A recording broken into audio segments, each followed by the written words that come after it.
En fait, de Sarah Elizabeth pour parler un peu du parcours de Sarah Maldoror pour ensuite revenir au film. Donc, en fait, comme je le disais brièvement dans la présentation du film avant la projection, donc c'est un bisanga tourné en 1972. Et donc, alors que la lutte pour l'indépendance de l'Angola est encore en cours, parce que ça reste terminé en 1974 et l'indépendance du pays n'arrive qu'en 1975. Et d'ailleurs, hier, 11 novembre, c'était le 49e anniversaire de l'indépendance d'Angola. Et donc, Sarah Maldoror qui donc décide d'écrire, en sens cinématographique du terme, cette mémoire récente d'une histoire qui est encore en cours de se faire. Et qu'elle considère comme une histoire qui lui appartient aussi, d'une certaine façon. Et donc, disons que donc, ce film qui est inspiré d'un roman de Landino Vieira, qui était né au Portugal, blanc, mais angolais également, et écrivain et militant anticolonial.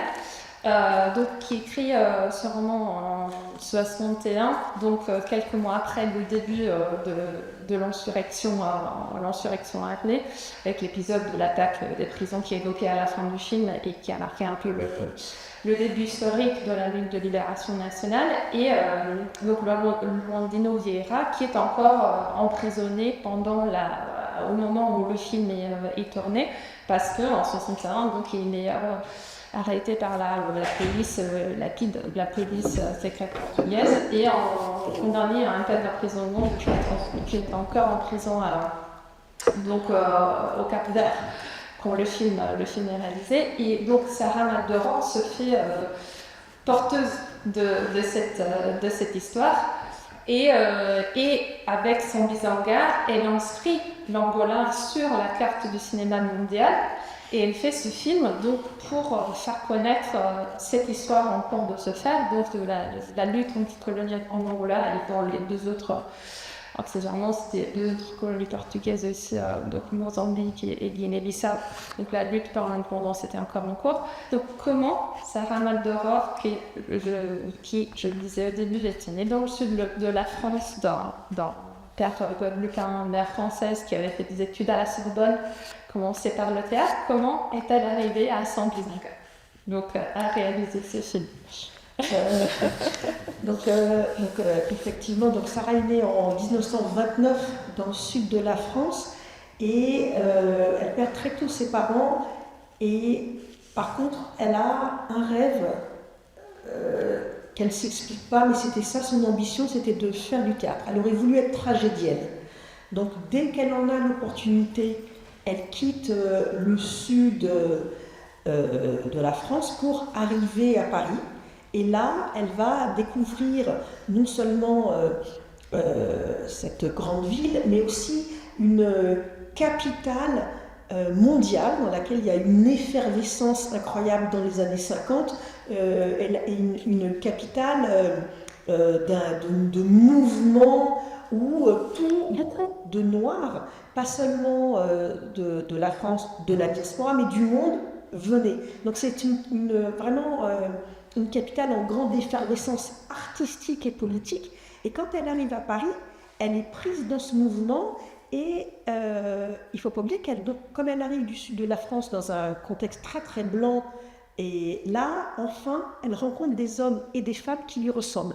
Et donc Paris, c'est aussi le moment où elle va pouvoir se créer son identité. Auprès de ces personnes qu'elle va croiser dans un lieu qui est fondamental pour elle, qui est la librairie Présence africaine, qui, en dehors d'être une librairie, était également une maison d'édition et qui éditait des ouvrages de tous ces écrivains du monde noir, mais vraiment au sens très très large. Et elle va donc assister au premier congrès des écrivains artistes noirs. C'est là qu'elle va rencontrer Aimé Césaire, Senghor, Fanon, Glissant et Marley Andrade, qui va être son compagnon de route. Et en choisissant l'un comme l'autre de vivre ensemble, elle va également épouser les causes anticoloniales, puisque mon père, déjà en 56, était un écrivain, écrivait aussi des articles. Il a été un des premiers à dénoncer les massacres de Saint-Thomé contre le colonialisme portugais. Donc c'était un intellectuel et un homme politique. Il deviendra ensuite un des fondateurs du mouvement pour la libération de l'Angola et son premier président. Et donc, à travers Présence africaine et Mario, elle découvre l'Afrique. Et en découvrant l'Afrique, j'aime à dire qu'elle se révèle à elle-même. Elle construit son identité. Donc ce pari-là de ces années 50 est fondateur pour elle. Et je voudrais ajouter aussi une chose très très importante qu'elle fait en 56, c'est qu'elle va se choisir un nom. Et ça, pour moi, c'est son premier geste politique, avant d'envisager de faire le SIA, parce que c'est pas du tout sa première vocation. Ouais, non, vocation, pas. Ça, c'est son premier désir, c'était celui du théâtre. Le fait de choisir un nom, c'est absolument important, et elle se donne une nouvelle naissance. Et donc, 56, elle décide de s'appeler Maldoror, évidemment en hommage ou inspiré par l'homme révolté qui est le personnage de Maldoror dans ses chants de l'opéra. Voilà. Et ça, c'est vraiment très très important et ça la caractérise. Alors, pour répondre à votre question, c'est comment elle arrive à Saint-Isengard. Donc, elle est à Paris, elle décide de faire du théâtre, elle va à l'école de la rue Blanche, elle passe le concours, elle est là, elle essaye d'apprendre le métier de comédien, et puisqu'elle est noire, on lui dit, toi, tu seras toujours la servante. Et ça, évidemment, ça l'énerve.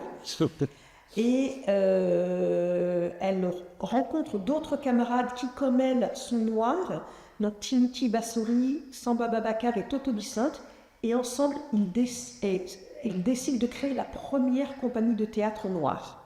Donc ça aussi, c'est important, puisqu'on l'empêche d'avoir accès au rôle qu'elle aurait voulu faire. Elle crée la première compagnie avec 3 objectifs. Un, de pouvoir mettre en scène des auteurs noirs qui sinon n'auraient pas été diffusés. Et donc, un des premiers elle veut mettre en scène, mais ils vont en faire des lectures seulement, parce qu'ils allaient dans les universités, ils n'avaient pas accès au théâtre, évidemment. Ils vont lire Césaire, ils font des lectures. Ils vont essayer aussi de noter des pièces, également. Donc, avoir accès à des auteurs qui n'étaient pas connus, 2, avoir accès à des rôles qui jusqu'alors leur étaient interdits, et 3, de créer une école de formation pour les acteurs noirs. Et elle disait, parce que Stara avait vraiment beaucoup d'humour, elle disait, mais de toute façon, on était très mauvais, mais puisqu'on ne pouvait pas jouer, on ne pouvait pas s'améliorer, donc c'était à nous de faire cette école. Et ça, c'est important, on oublie.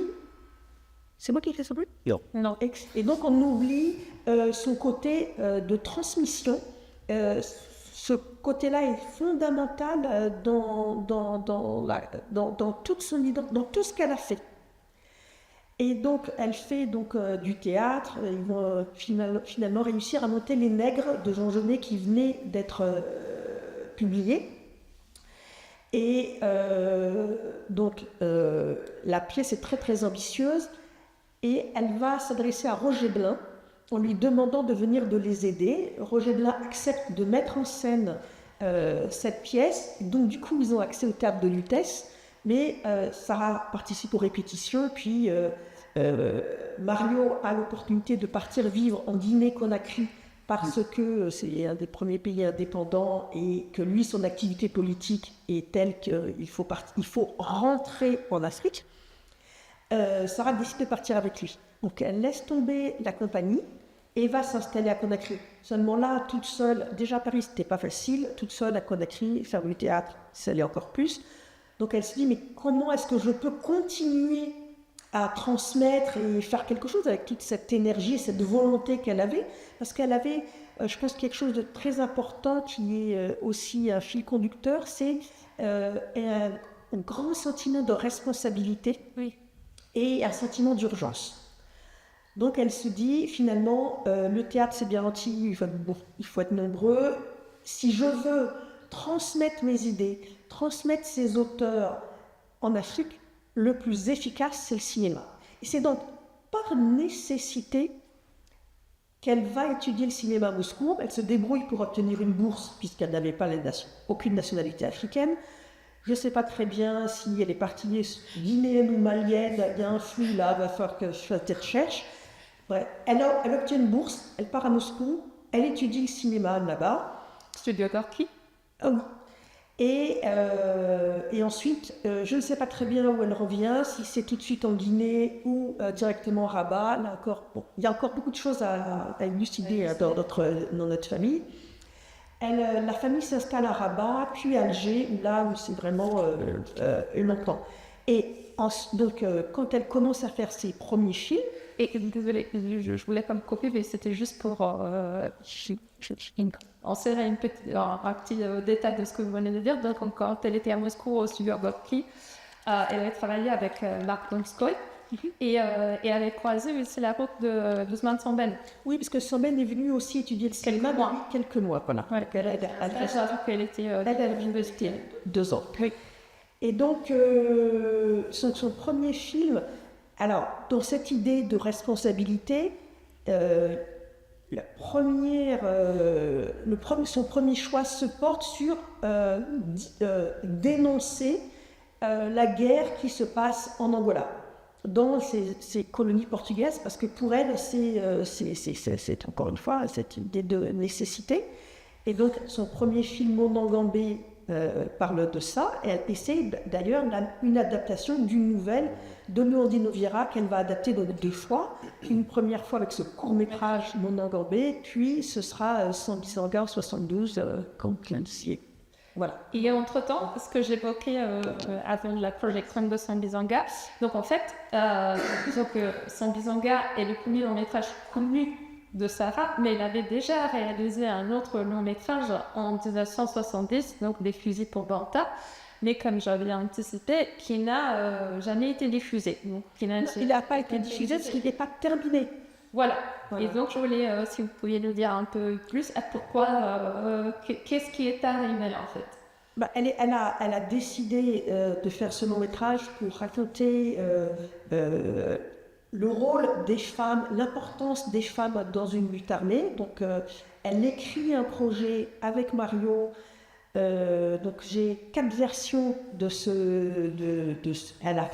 il y a plusieurs séquenciers et des notes très détaillées, mais pas de scénario. Et donc, elle décide d'aller filmer dans les maquis en Guinée-Bissau, en rentrant par la Guinée à pied grâce à Amilcar Cabral qui va l'aider à rentrer. Donc, elle fait le film et ensuite, puisque nous vivions à Alger, elle rentre à Alger parce que c'est un film aussi produit par l'Algérie, donc ça c'est quand même important à noter, comme son premier film, Mon Ngambé. Elle commence à monter le film et là, il y a une altercation avec un producteur et le film est bloqué et elle doit quitter l'Algérie précipitamment. Donc voilà, donc on en est là. Je ne désespère pas de retrouver un jour la copie et de pouvoir montrer le film tel qu'il est. Je sais déjà qu'il y a 6 bobines et de pouvoir le montrer. Je ne ferai aucun ajout, parce que respecter ce qu'elle est. Et j'espère pouvoir montrer ce film un jour. Voilà, 50 ans après. Parce qu'on n'en a que ces textes et des photos. Il y a quand même beaucoup de photos de tournage. Et des articles aussi de la photographe qui était venue sur le tournage de Sarah, qui également, Suzanne Lipinska, faisait des reportages pour différentes revues. Elle était très engagée et elle a écrit pour Africasie, donc elle a publié 4 reportages pour Africasie, et le dernier étant consacré au film. On a hâte de croiser les pas, nous aussi. Et donc, en fait, pour reprendre, je pense, 2 expressions clés que vous avez utilisées. Donc, la première, c'est le fait que en étant à Paris et en embrassant par le biais de son compagnon cette histoire en train de se faire en Afrique, il y a quelque chose qui se révèle à elle-même, à son identité, et c'est pour cela en fait que quand j'avais conçu la thématique de ce cycle écriture de la mémoire, réécriture de soi, Sambizanga m'est tout de suite venu à l'esprit parce que je voyais en fait dans ce film un très bon exemple d'une œuvre cinématographique qui se fait porte-voix d'une histoire méconnue, et on en revient à la responsabilité, au sens de responsabilité que vous évoquiez. Donc en fait, Sarah Maldoror se fait porte-voix, porte-parole de ceux qui n'en ont pas, ceux qui, en fait, dont la parole n'est pas entendue. Et en même temps, je dirais qu'elle affirme son identité en tant que cinéaste noire afrodescendante, et elle participe à l'émergence du mouvement panafricain des cinéastes, où est la seule femme noire d'ailleurs. Et donc, en partant de ça, pour parler un peu donc le film, quand je l'évoquais, Sambizanga obtint la Tanit d'or, donc le premier prix aux Journées cinématographiques de Carthage en 72. Mais en fait, donc d'un côté, on reconnaît, je pense que les qualités de ce film qui sont évidentes à tout le monde, mais il y a eu aussi pas mal de discussions autour de ce film. Et donc, je voudrais juste, lire deux brèves citations de l'entretien que Sarah Maldoror avait fait qui avait été publié dans un article du Monde en avril 1973, où en fait, en parlant de Sambizanga, elle affirme « Je raconte l'histoire d'une femme, et cela pourrait être l'histoire de n'importe quelle femme, de n'importe quel pays, partie à la recherche de son homme. Cela se passe en 1960, la conscience politique des gens n'est pas encore formée. Tant pis si ça ne fait pas bien. Tant pis s'il n'y a pas de prise de conscience spectaculaire. Les films militants, prêcha, je ne les supporte pas. » Et ensuite, vous dites qu'on ne sent pas l'oppression. C'est votre problème. Le jour où je voudrais montrer les atrocités des Portugais, j'irai filmer dans les maquis. Dans Sambizanga, j'ai surtout voulu exprimer la solitude d'une femme et le temps que l'on met à marcher. Donc, en fait, dans cette inscription, mémorielle de cette histoire, elle opère, je dirais, une sorte de décadrage. Et même par rapport à la nouvelle, au roman de Vieira, c'est-à-dire qu'elle se focalise sur Marie. Pourquoi ce choix, et qu'est-ce que ce choix en dit à propos de Sarah? Ça dit beaucoup d'elle. D'abord, qu'il y a différentes manières de parler d'une guerre. Donc, il y aurait évidemment filmé les bombardements, tout ça. Elle venait de le faire en Guinée-Bissau. C'est pas son choix. Et elle a choisi de prendre le point de vue d'une femme plutôt que celui de l'homme qui est présent dans la nouvelle, et puis de parler du collectif. Ça aussi, je pense que c'est important, et de montrer qu'aucune guerre ne peut se gagner si toute la population n'est pas impliquée et n'est pas mobilisée. Et c'est cet aspect apparemment simple qui fait la force de ce film. Mais c'est une volonté qui est très très construite dans sa démarche. Après, il y a effectivement un aspect financier évident, parce que filmer en Angola, c'était pas possible parce que la guerre était vraiment très très violente. Ou alors reconstruire les combats dans un autre pays, mais ça aurait coûté une fortune, elle n'avait pas le budget non plus. Donc c'était cette contrainte, elle l'a transformée en choisissant de comment on va dire, je vais pas dire de séduire, mais de convaincre et de motiver les spectateurs, de dire regardez, il y a une guerre se passe de l'autre côté et vous ne la voyez pas, vous n'êtes pas au courant, moi je vais vous... Et elle a voulu aussi, par la simplicité et parce que c'est une femme ordinaire, Maria, c'était de montrer la légitimité de son combat.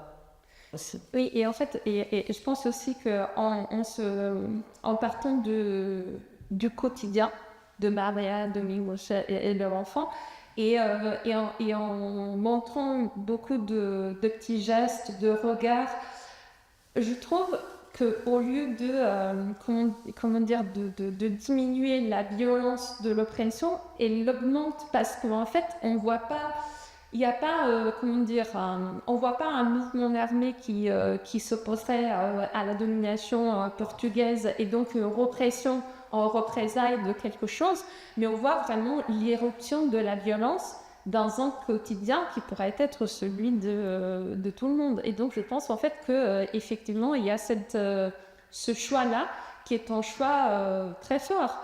Et puis aussi que dans ce qu'elle dit aussi, ça pourrait être l'histoire de n'importe quelle femme dans n'importe quel pays, vu que, bon, évidemment, le film ne pouvait pas être vu en Angola ou dans les colonies portugaises, donc Sarah s'adressait à un public étranger.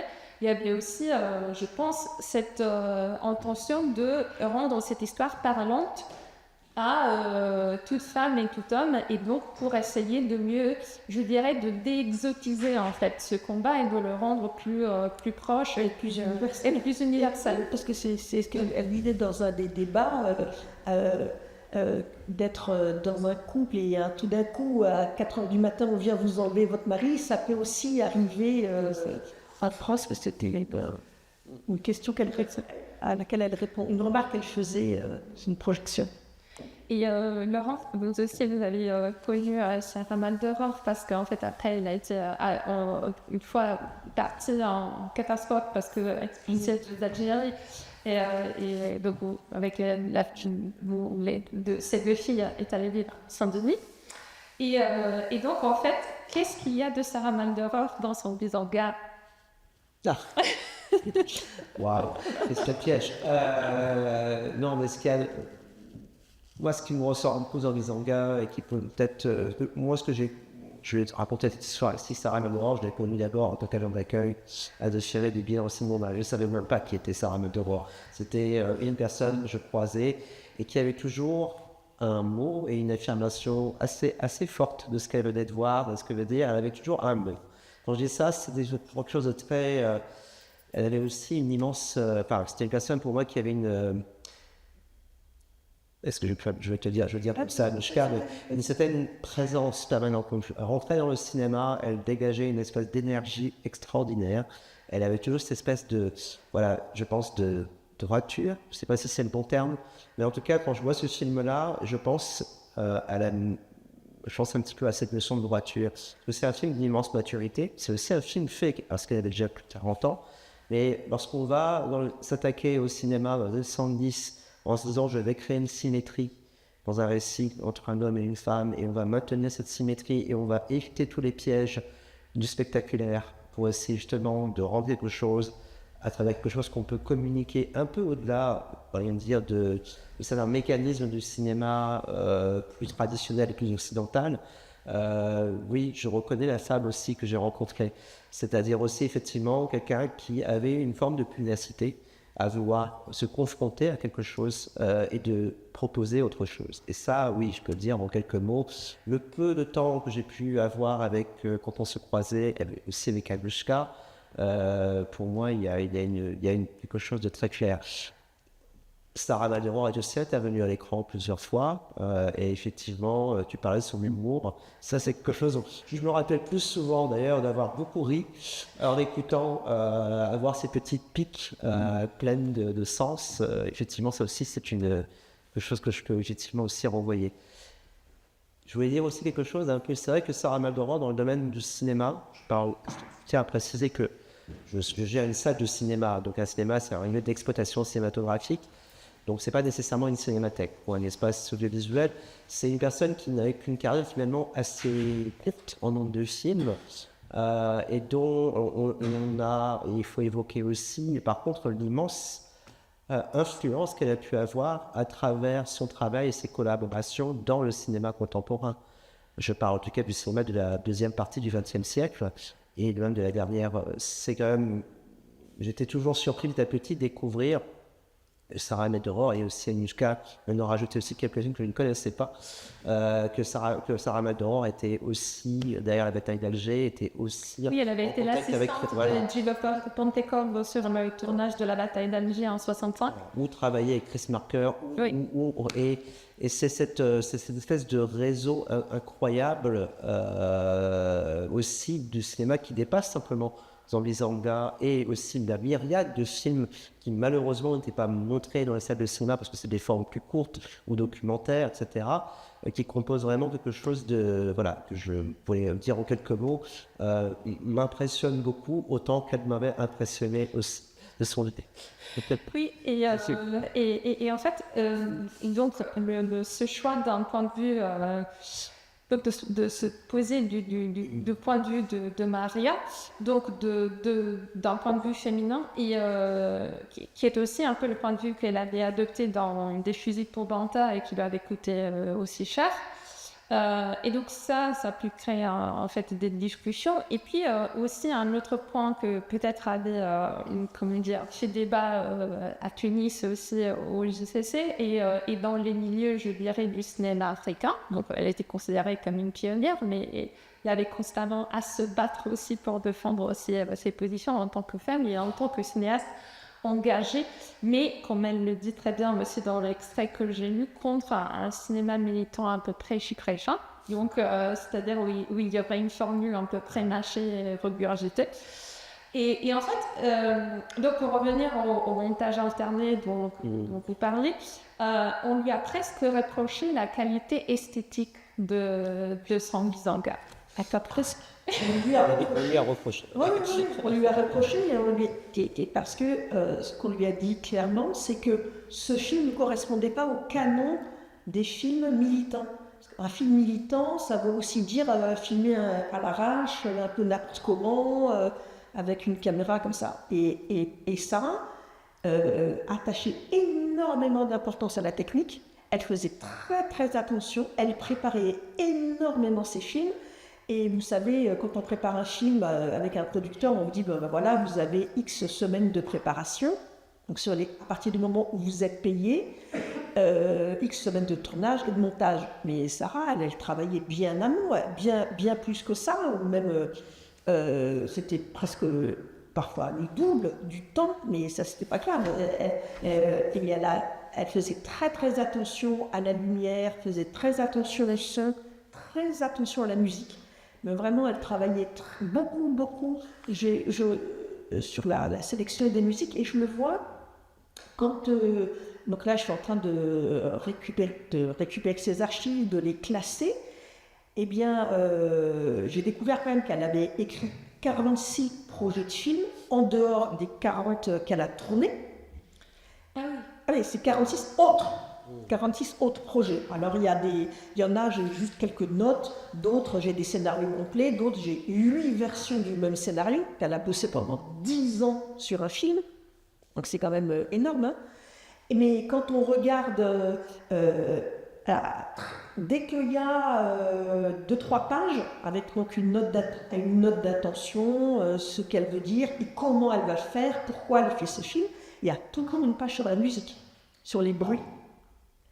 Là, je vais en lire une histoire complètement dingo qui se passe dans le musée Gustave Moreau, mais elle parle du bruit de la pluie, du craquement des feuilles et des choix très précis.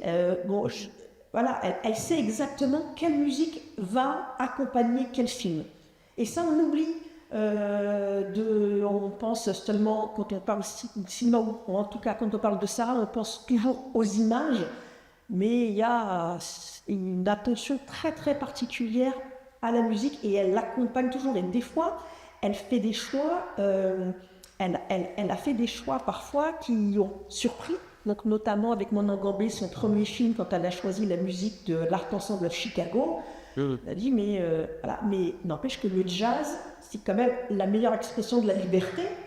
Et ça, même si le jazz, ce groupe, cet ensemble américain n'a pas de connexion avec l'Angola, avec ce qui passait, mais n'empêche que cette musique vient renforcer le propos. Elle est totalement appropriée. Mais on lui a fait le reproche, parce qu'elle a utilisé aussi du jazz dans un autre film, qui est une fiction qu'elle a réalisée pour la télévision, qui s'appelle L'Hôpital de Leningrad, qui est une adaptation d'une nouvelle de Victor Serge, donc qui se passe dans les années 30 en Russie, qui est aussi en Minsk, et qui est donc l'histoire de Victor Serge, qui va échapper à la police politique, la GPU, et dont la femme devient folle de cette oppression. Donc ça parle de la peur et de la liberté pour les intellectuels. Eh bien, pour ce film, elle a demandé à un jazzman français, Jean-Claude Boton, de faire la musique. Eh bien, il y a eu l'article dans Libé, ça je m'en souviens parce que Sarah l'avait découpé, elle l'avait collé devant son bureau pour la revoir, parce qu'elle dit il faut aussi apprendre des mauvaises critiques. Et il y avait marqué Posto Blues. Hein, et puis là, Libération, c'est toujours rapide, il y a toujours. Ouais. Il ne faut pas oublier, je sens peut-être un grand spécialiste qui a été formé à l'école russe. Et donc avec un CMA aussi qui est très attentif à la structure, peut-être qu'à ce moment-là, effectivement, parce qu'elle arrive dans ce moment du cinéma mondial, où effectivement il y a l'influence de la nouvelle vague, etc., elle peut paraître effectivement plus corsetée du point de vue du cinéma, parce que je le dis sans assumer ce mot-là. Je veux dire par au sens où, à ce moment-là, son cinéma paraît effectivement peut-être plus dans une maîtrise de la mise en scène, effectivement d'une idée attentive de la mise en scène que des gestes plus lâchés qui existaient par ailleurs. Mais de là à comparer ça avec une esthétique hollywoodienne, comme je l'ai pu le dire parfois, je pense qu'on était plutôt dans le procès d'attention.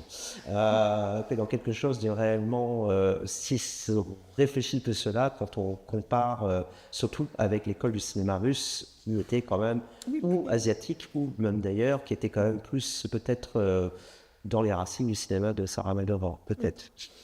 Oui, et puis à Moscou, on passait à tous les postes. Alors que, voilà, maintenant ça a changé, hein, parce que la film, c'est plus ça. Mais pendant longtemps, c'était, vous choisissiez une carrière et puis vous ne faisiez que ça. Alors qu'à Moscou, c'était un travail beaucoup plus collectif, mais il passait à tous les postes. Et en fait, je pense que cette réflexion sur l'esthétique cinématographique de Sarah Aldovan est intéressante aussi, donc d'un point de vue, parce que ça montre aussi des influences qui vont, qui se font au sein de l'histoire du cinéma mondial. Et donc, ce qui nous amène aussi à réfléchir au fait que souvent, quand on parle du cinéma africain, quand on le met en valeur, on le met toujours en valeur, en avant, comme un objet africain d'abord, et ensuite comme du cinéma, je dirais, au lieu de partir des cinémas d'Afrique pour essayer de décrire une autre histoire du cinéma mondial. Ce que Sarah Aldovan a essayé de faire. Et d'un point de vue esthétique, je trouve aussi que, en fait, elle s'était insurgée contre certaines critiques qui lui reprochaient elle disait de ne pas faire du cinéma de teenage, c'est-à-dire du cinéma un peu de mégotage, comme on voit. C'est elle qui disait « je suis pas là pour faire un gentil petit film, un gentil film nègre ». Et qu'est-ce que vous voulez dire mais je sais même pas si elle parlait de son misandra ou pas. Mais c'est qu'elle n'avait pas à être, elle ne voulait pas rester dans une catégorie. Si elle avait envie, ça de le répéter, si elle avait envie de raconter une histoire en Asie, elle l'aurait fait. Donc ça, elle a choisi un exemple qui était très très très loin d'elle, mais elle ne s'interdisait rien, ni dans les sujets à aborder, ni dans la manière de les faire. C'est ça qu'elle veut dire. C'est pas parce qu'elle est noire qu'elle doit absolument faire un film de nègre. Voilà. Et mal en plus, parce qu'il y a la connotation très péjorative et raciste. Oui, complètement. Et je dirais aussi que ça renvoie aussi au positionnement très difficile, je dirais, de Sarah Maldoror, parce que dans un sens, donc, donc elle tourne des fusils Tombanta, ensuite son Bizanga en Afrique, mais après l'expérience donc, des fusils Tombanta qui a été financée par l'Algérie, donc pour son Bizanga qui est tourné, j'avais oublié de le dire, au Congo-Brazzaville. Donc, et là, un soutien logistique congolais, et puis le film est financé avec un avance sur recette par la France, qui, après son Bizanga, mais en fait, ça a été un peu un unicum, parce que après Sarah Maldoror avait aussi un projet de réaliser un film sur la tragédie du roi Christophe, et aussi un autre projet pour lequel elle a essayé de trouver des financements français, mais elle n'avait pas... 46. Voilà, en fait, elle n'avait pas réussi. Donc en fait, je crois que ça en dit long sur aussi combien ça lui a coûté de se refuser à rentrer dans des cases préétablies et de porter cette vision engagée mais très exigeante et personnelle d'un cinéma qui ne pouvait justement, qui n'acceptait pas de s'uniformer à des histoires préétablies. Donc je pense que ça lui a causé ça a compliqué son travail en termes de comment financer ses films, peut-être. Pas seulement, parce que c'est pas aussi simple que ça. L'histoire de l'empêchement de Sarah, alors il s'explique évidemment par sa personne, par les choix qu'elle faisait. C'est quelqu'un qui était très très en avance, et parfois c'est trop tôt. Par exemple, il y a un film qu'elle voulait faire là sur la Guadeloupe, quand elle commence à travailler dans les années 90 sur film contre le rétablissement de l'esclavage en 1802. Elle voulait de la musique rap. Elle avait demandé, non mais c'est super, aujourd'hui on s'en fout, maintenant on fait plein de choses, n'empêche qu'en 90, elle a demandé à MC Solar de composer de la musique pour un film qui se passe en 1802. Il n'y avait pas beaucoup, le rap n'était pas aussi populaire qu'aujourd'hui, il n'y avait pas aussi autant de personnes qui auraient voulu le faire. Voyez, donc, mais n'empêche qu'aujourd'hui, ça paraît facile et voilà. Donc, elle avait des idées comme ça, mais ça servait son film. Et donc, il y a sa personne, ses idées, la manière dont elle les présentait, parce que c'était quelqu'un qui n'était pas toujours très souple. Donc, non, mais ça. Et il ne faut pas dire que tout est de la faute de diffuseurs qui disaient « Oh là là, ils n'aimaient pas Sarah ». C'est aussi de sa faute. Elle est aussi responsable de tous ces empêchements parce que elle ne savait pas non plus être plus souple, d'être trop rigide. La liberté, c'est bien, mais à un moment donné, il faut savoir rentrer. Alors, à la fin de sa vie, on en a beaucoup parlé. Hein. Elle me dit « Oh là là là là, oui ». J'étais pas diplomate, si j'avais été diplomate comme toi, voilà. Mais n'empêche qu'elle est aussi responsable de ce qui s'est passé. Et puis, il y a aussi la manière de communiquer. Sarah était incapable de se vendre, hein, comme cinéaste. Il y en a, on en connaît plein.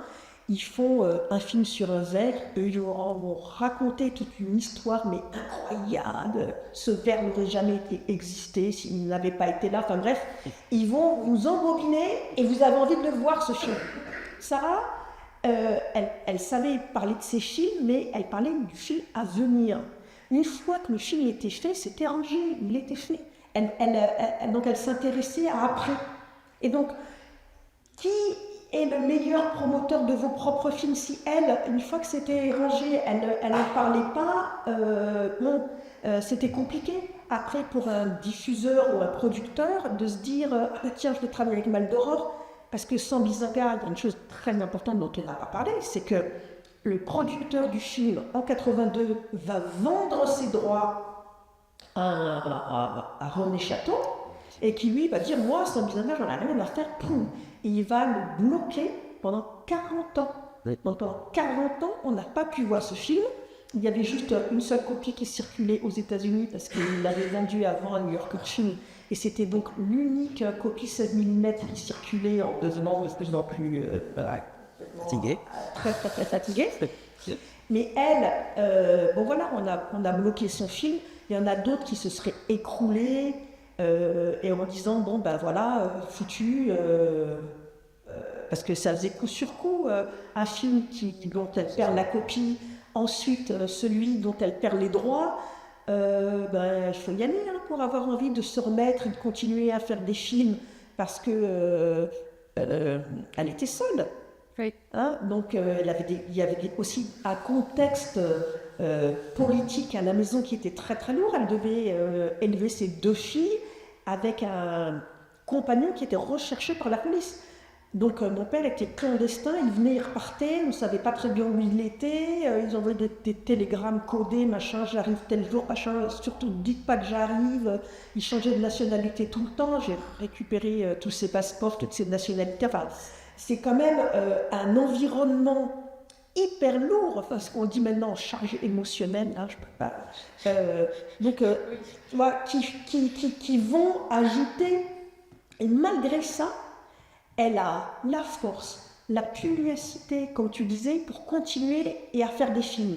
Mais elle n'avait pas le temps de s'appuyer sur sa sort en disant bon, allez, je vais récupérer 100 mise en gage, je vais essayer de négocier avec moi. Non, elle avançait. Mais elle avançait,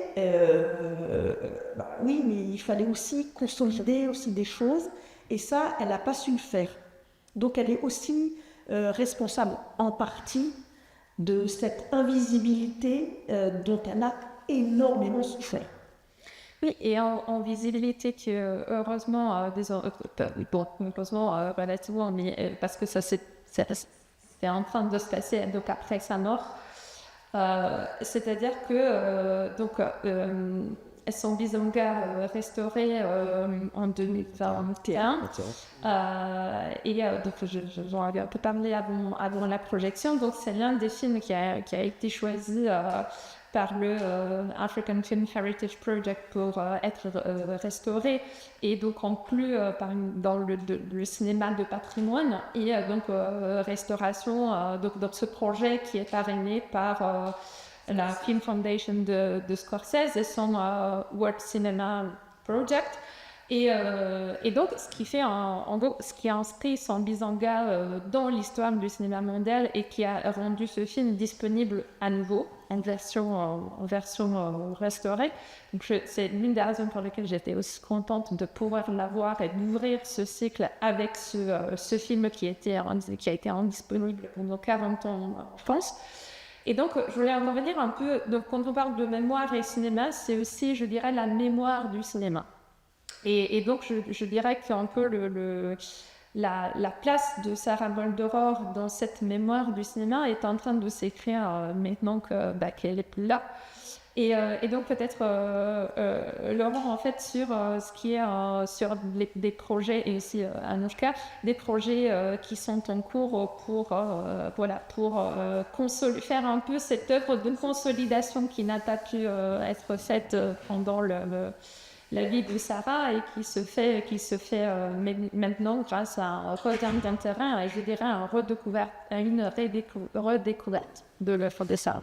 Je voulais dire aussi à l'introduction que j'ai l'occasion parfaite de voyager, discuter avec des gens des lieux de cinéma ailleurs qu'en France et c'est un monde qui est particulièrement identifié. Donc quand tu parles de ce travail de mémoire, c'est vrai qu'à la restauration des Ambizanga, le fait que les Ambizanga continuent à circuler aux États-Unis aussi, même au moment où il était bloqué en France, on fait que peut-être même qu'à un certain niveau, la place du cinéma de Sarah Moldoror est parfois mieux identifiée qu'en France, oui, dans des pays comme par exemple les États-Unis, le Brésil, pour en citer 2 que je connais bien. Aujourd'hui, après effectivement l'hommage qui a été rendu au Palais de Tokyo peu de temps après sa mort, il y a une série d'événements qui vont se dérouler cette année, qui commencent grâce à Snouchka d'ailleurs aussi, on va dire, j'ai commencé pour 2025. À l'écran de Saint-Denis pour commencer, on a un festival qui s'appelle Regard Satellite qui va se dérouler donc, fin janvier, début février, et qui va amorcer, on va dire, une série d'événements. Ici, dans ce festival, il sera justement, on va essayer de dialoguer avec Anouchka sur les influences ou les influencés du cinéma de Sarah Maldoror. Plutôt que de montrer nécessairement ses films, même s'il y aura des choses pour montrer son travail, on va justement présenter des œuvres de Mardoskoy, de Chris Marker, de Sam Bede, et de tout ce qui est pu constituer, ou des films aussi dans lesquels Sarah a créé une forme de dialogue. Ce ne sont pas nécessairement des films qu'elle a travaillé, mais des films aussi où lequel il existe un dialogue, et normalement même aussi une jeune cinéaste afrodescendante américaine, ou états-unienne, pardon, qui devrait présenter aussi un film qu'elle a objectivement reconnu comme influencé par le travail de Sarah Maldoror. C'est une chose, mais ça c'est un préambule, j'ai envie de dire, d'un événement d'une importance aussi, enfin même plus importante encore, je dirais. Autant. En tout cas, c'est quand même pas rien. Donc c'est la rétrospective, plus qu'une rétrospective, d'ailleurs une exposition rétrospective. Rétrospective sur... Est-ce qu'il m'avait parlé d'un document qui s'appelle Pompidou. Ah oui, non, c'est deux choses différentes. Oui, pardon, excuse-moi. Alors, je te laisse continuer sur la suite. Alors, parce que l'année 2025, donc, elle est chargée. En fait, elle commence en janvier avec un hommage à Sarah, à la Cinémathèque de Turin. Ouais. Ensuite, on a, elle fait partie d'une exposition collective dont le titre c'est Cartographie pour un futur autre qui va avoir lieu au Centre Pompidou, Metz. Oui, tout à fait. Donc là, il y aura, grosso modo, Sarah glissant Wilfredo Lam. Pour vous donner un peu, les trois sont réunis dans une des salles. Donc ça sera de janvier à septembre 2025, donc à Metz. Ensuite, donc Turin, ensuite Saint-Denis, ensuite Chicago. Il y a à l'Art Institute of Chicago, il y a une grande exposition Black Planet où ils vont présenter des films et un document. Enfin, il y aura trois films. Ensuite, il y a une exposition au Centre Pompidou Paris. Et donc là, une autre direction que celle de Metz. Il se trouve que ça a lieu en même temps. Qui va s'appeler Paris Noir. Et là, c'est l'histoire des mouvements artistiques et politiques qui ont marqué, qui sont passés par Paris des années 50 aux années 80, où là, il va y avoir des films de Sarah, des documents de Sarah, des livres, des textes qui vont être présentés, et également des œuvres d'art, d'artistes que Sarah a collectionnées. Elle a adoré la peinture, ça on n'en a pas parlé. La peinture aussi, c'était quelque chose de très très important. D'ailleurs, elle a fait beaucoup de films sur des artistes. Ça va, quand elle voyait un artiste qu'elle aimait, il faut qu'elle fasse un film sur lui. Alors, et donc ça va aussi être un moment important. Donc, Centre Pompidou de mars à juin, et ensuite le Centre Pompidou va fermer pour 5 ans. Et ensuite, au mois d'avril, toujours au Centre Pompidou, mais là, avec le département cinéma du Centre Pompidou, on fait un hommage à Sarah en montrant une vingtaine de films. Et chaque séance sera introduite par un invité. Voilà, parfois avec moi, parfois non, mais donc il y aura des invités très divers, parce que je tiens aussi à ce que ça ressemble aussi à Sarah. Donc, il y aura des cinéastes, ça paraît évident, des écrivains, mais aussi des musiciens, des danseurs. Voilà, on va faire une présentation très très large pour justement nourrir tout ce qu'il y a autour de ça. Donc ça, c'est Centre Pompidou Paris. Oui. Et ensuite, au mois de mai, rétrospective intégrale, donc de tous les films que j'aurais réussi à récupérer d'ici là. Bon, enfin, c'est presque 40. Avec les 8 films qui seront restaurés au MoMA, à New York, là, à partir du 1er mai. Et en 2026, ça Paul. Et en 2026, exposition plus rétrospective intégrale à São Paulo, à l'Institut Moraes Salles. Oui, ce qui est juste... énorme. Voilà, énorme. Oui, c'est énorme. Ouais. Mais c'est, voilà, ce qui est... on va enfin, pour moi, comme côté, c'est la question de la visibilisation, on en a un petit peu évoqué. C'est pour moi extrêmement intéressant de voir aujourd'hui qu'il existe, parce que peut-être que ça peut paraître étonnant, mais lorsque je discutais avec Anouchka, c'était de mon côté, sans savoir ce qui se passait tout autour, il allait se passer tout autour. Et la place que Sarah Maldoror a aujourd'hui dans le cinéma mondial, et même peut-être aussi dans une certaine idée, dans les influences qu'elle a pu donner à des jeunes cinéastes, et je pense à des jeunes cinéastes femmes afrodescendantes du cinéma récent et contemporain, est extrêmement importante. Donc je trouve intéressant, après avoir un petit peu, il faut le reconnaître, disparu des radars. Moi je le dis, pour connaître les gens dans le milieu du cinéma, plein de gens ne connaissent pas le nom de Sarah Maldoror. Et un nombre que j'ose à peine dire ici. Donc voir enfin quelque part la remise en place de ce chaînon ultra très fort et très important dans l'histoire du cinéma mondial, transversal, féministe et transcontinental, c'est pour moi ça me met je dirais enfin. Oui. Alors, moi, je relativise encore un petit peu, c'est qu'il y a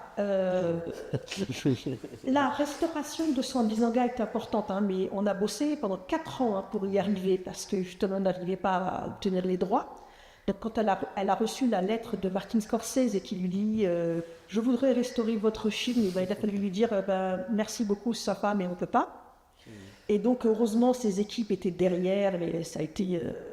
Ils ont été formidables avec la Cinémathèque de Bologne, puisque c'est eux qui ont fait le travail, leur laboratoire. Et donc, Cecilia Cinciara, lui, était derrière moi, elle m'appelait, alors t'en es où? Je dis, mais j'avance pas, parce que, donc, avocat, machin, ça a été vraiment une grande bataille. Donc, Sarah était au courant de ça. Malheureusement, elle est décédée avant, et elle n'a pas vu son film. Elle n'a pas vu son Bisanga restauré. Elle n'a pas vu. Parce qu'elle est décédée en avril, et on a fini en 2021. On a pu avoir accès au négatif et on a fait la restauration. Donc c'était après. Donc il y a eu d'une part la ressortie de Saint-Bisanga avec l'immense pouvoir de cette fondation et du laboratoire qui a été une grande impulsion, un grand tremplin. L'exposition Palais de Tokyo qui nous a surprise, puisque les deux commissaires nous ont appelés, Cédric Fauque et François Piron, en nous demandant s'il y avait quelque chose. Ils sont venus à la maison pour voir les archives, en disant on a envie de faire une expo sur Sarah Maldoror. On a dit bon, ok, pourquoi pas, parce que des expositions sur les cinéastes, c'est pas toujours évident. Et ils sont venus, et donc à cause d'eux, j'ai dû commencer à ranger, trier, sortir des choses. Et puis on s'est dit, bon, ouais, quand même, on a de la matière. Et on a fait. Et donc, du coup, cette expo a tourné et tourne encore dans le monde. Et c'est donc c'est cette convergence de ces deux événements. Mais quand je disais que je relativise, il y a aussi un fait, je crois que aussi le fait de mourir. Il y a beaucoup d'artistes, malheureusement, on les redécouvrent après leur mort. De leur vivant, ils ne sont pas très intéressants. Et puis, il y a quand même deux phénomènes mondiaux qui sont Black Lives Matter, qui est arrivé juste après le décès de Sarah, c'était juin 2020, et MeToo. Parce que tout d'un coup, la place des femmes cinéastes et noires, il y a beaucoup de demandes de festivals et d'intérêts qui viennent. Et donc, tout ça, ça nourrit et ça explique pourquoi elle est autant maintenant demandée, parce que c'est vrai que les festivals pensent finalement ils arrivent par des liens, ils arrivent et ces films sont programmés à nouveau, ce qui n'était plus du tout de son vivant. Oui, et dernière chose sur ça avant de vous laisser la parole. En fait, par rapport je dirais, à cette convergence de contingence, Black Lives Matter et MeToo, surtout MeToo dans le cinéma, ça me fait penser à un article qu'avait écrit le critique de cinéma britannique Mark Cousin dans Sight and Sound, en référence justement au mouvement MeToo, où il disait donc ce serait bien d'en parler, de parler du fait que il n'y a pas eu assez de place pour les cinéastes, donc les réalisatrices femmes. Mais en même temps, il ne faut pas, pour mener ce combat, il ne faut pas oublier le fait que ce n'est pas une histoire complètement à écrire, mais qu'il y a eu des exemples de cinéastes et il citait notamment l'exemple de Sarah Maldoror en disant quand on parle en fait de tournant maintenant, c'est très bien, mais en essayant de réinscrire ça dans une histoire souvent oubliée et dont Sarah Maldoror a été l'une des protagonistes. Oui, mais ça, c'est bien de le citer, c'est un problème aussi des processus de mémoire et des processus de préservation et de diffusion. C'est-à-dire qu'effectivement, des cinéastes, j'en ai néo-zélandaises méconnues, ou du compte, enfin, on a parlé de Sarah Gomez, un cinéaste cubaine aussi. Il y a effectivement une myriade de cinéastes femmes qui ont, personnellement, pas autant que des cinéastes hommes, travaillé sur des films. Et après, la préservation et la diffusion de leur cinéma, c'est pas du tout les mêmes cycles. C'est bien un cinéma masculin qui s'auto-congratule. J'ai plus le... Congratule. Merci. Je caricature un petit peu, mais pour dire à quel point, lorsqu'on est un jeune étudiant et qu'on découvre le cinéma, il faut vraiment éplucher l'oignon, en tout cas il y a 20 ou 30 ans, pour trouver les cinéastes qu'on ne met pas en avant, parce que c'est un autre schéma du cinéma qui est mis en avant, une autre façon de voir le cinéma. Excusez-moi. Non, mais c'était juste pour dire en fait que c'est pas, comment dire, un nouveau chapitre à écrire dans le sens d'une histoire qui n'existe pas, mais il s'agit de réécrire l'histoire du cinéma en essayant d'inclure justement, de redonner de la visibilité à des pans qui ont été, de cette histoire qui ont été complètement oubliés. Oui. Donc, merci pour cet échange.